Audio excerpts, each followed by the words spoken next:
কিন্তু ডিমের রেসিপিটা হয়ে গিয়েছে, আমরা নামিয়ে নিয়েছি। তোমরা পারলে বাড়িতে বানিয়ে দেখো, খুব সহজ রেসিপি এবং খেতেও দারুণ। তো আজকের জন্য টাটা, দেখা হবে নেক্সট কোনো রেসিপি নিয়ে। বন্ধুরা আবার চলে এসেছি এবং আজকে একটা সহজ রেসিপি নিয়ে এসেছি ডিমের। আজকে করব কিন্তু আমরা ডিম সর্ষে। তো এখানে আমি আগে উপকরণগুলো দেখে নিই। এখানে রয়েছে সর্ষে বাটা, এখানে রয়েছে 4টে কাঁচা লঙ্কা রয়েছে, এখানে হলুদের গুঁড়ো রয়েছে, এখানে লবণ রয়েছে, এখানে টক দইটা আমি ফেটিয়ে নিয়েছি, এখানে 4টে ডিম রয়েছে, এখানে শুকনো লঙ্কার গুঁড়ো রয়েছে এবং এখানে রয়েছে কালো জিরে। তো বন্ধুরা এখানে দেখো আমি কিন্তু ডিমগুলো ভাগ করে কেটে নিয়েছি। ওর ভেতর আমি হলুদের গুঁড়ো, শুকনো লঙ্কার গুঁড়ো এবং নুন দিয়ে মাখিয়ে নিয়েছি ডিমগুলো, দেখতেই পাচ্ছ। এবং উল্টো দিকে আমি কড়াইতে একটুখানি তেল দিয়ে ডিমগুলো ছেড়ে দিচ্ছি।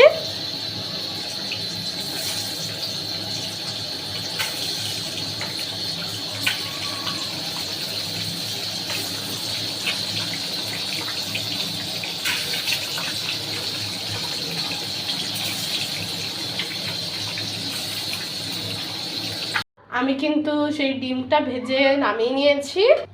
বন্ধুরা আমি কিন্তু ওই তেলে কালো জিরাটা দিয়ে দিচ্ছি এবং তার সঙ্গে হলুদটাও আমি দিয়ে দিচ্ছি,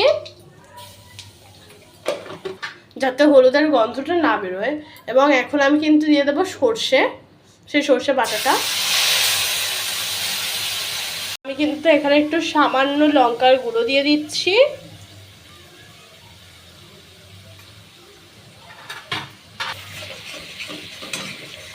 আমি এটা এখন একটু নেড়ে দিচ্ছি।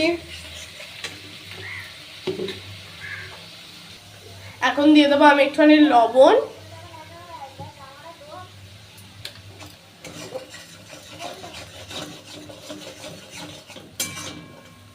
মশলা দিয়ে যখন তেলটা ছাড়িয়ে যাবে তখন আমি দিয়ে দেবো কিন্তু সেই টক দইটা। কিন্তু আমি দিয়ে দিচ্ছি সেই টক দইটা।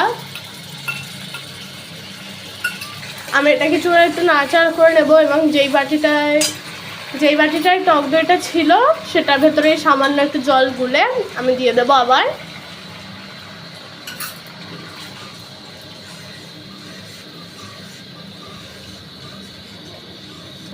এখন আমি কিন্তু জল দিয়ে দিয়েছি এবং যখন এটা ফুটে উঠবে তখন আমি সেই ডিমগুলো দিয়ে দেবো। আমি জল দিয়ে দিয়েছি এবং এখন আমি 4টে চেরা কাঁচা লঙ্কা এটার ভেতর দিয়ে দিয়েছি। এবার আমরা সেই ডিমগুলো ছেড়ে দেব।